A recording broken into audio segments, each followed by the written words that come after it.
ازيكم عاملين ايه؟ يا رب تكونوا بخير. معاكم منى من ترند في الخمسينة، كيكة اليوسفي. تعالوا نعمل مع بعض شوية كيكة كده وندفي الشقة، طعمة جدا كده. تعالوا نخش على الفيديو. 3 كوبايات دقيق، كوبايتين سكر، كوباية زيت، كوبايتين برتقال او عصير استفندي، بس انا اللي كان موجود عندي كوباية واحدة.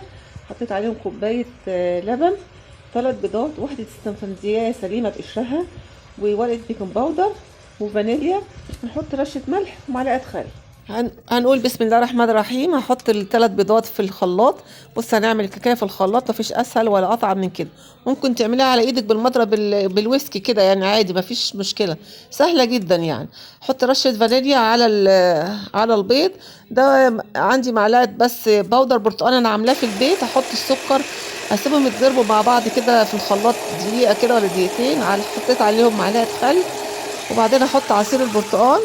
هقعد اسيبهم يتضربوا كده لحد ما السكر يدوب. هحط عندي واحدة يوسفي، واحدة بس هحطها بقشرها. هتدي طعم حلو جدا للكيكة. ما تقولوش انها هتمرر ولا هتبان خالص، بس هتدي ريحة وطعم فوق الخيال يعني. هنسيبهم يشتغلوا مع بعض. اكون حطيت على الدقيق البيكنج باودر ورشة الملح.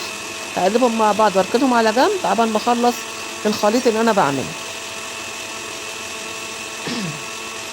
عملنا كيكايه ما خدتش معايا وقت خالص. هو الوقت بس اللي هو التسويه، سهله جدا وهتعمليها كل يوم والله.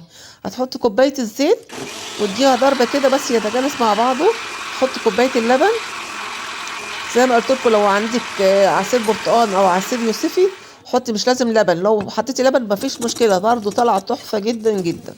حطيت الخليط كله في بوله كبيره شويه، وهبتدي احط الدقيق واحده واحده. حطي معلقه وقلبي، معلقه وقلبي، لما الدقيق يختفي حطي المعلقه التانية. ممكن ما تاخديش الكميه كلها، ممكن الخليط يبقى كده مظبوط معاكي لو انت هتحسي بيه. مش لازم تحطي الكميه كلها، بس انا عندك اللي خدت الكميه كلها يعني. مفيش احلى ولا اجمل من كده. عملنا كيكايه كده سهله وجميله وموفره يعني. ب3 بيضات عملنا كيكه صينيه حلوه كده، ب3 بيضات. معلش البيض غالي شويه، مفيش مشكله، مش هنصوم يعني. خلاص انا اديتها خبطتين على الرخامه كده عشان ما تطلعش البقليله اللي بتبقى في النص دي. حطها في الفرن. انا فاتحه الفرن قبليها، وانا شغاله كده فتحت الفرن. هتاخد معاكي يعني نص ساعه و5 دقايق كده. وطلعت زي الفل، عظمه اهي. مفيش احلى ولا اجمل كده. هتتعشي طالعه لونها حلو وهشه وطريه وجميله بصراحه، حلوه قوي قوي مع كوبايه شاي بقى، واحلى عشاء واحلى فطار. مفيش احلى ولا اجمل من كده. شايفين علوها عامل ازاي؟ تحفه جدا. يا رب يا رب الفيديو بتاعنا يكون عجبكم. لو عجبكم الفيديو لا تنسوا بلايك شير سبسكرايب للقناه. اشوفكم في فيديو جديد ان شاء الله. نورتوني.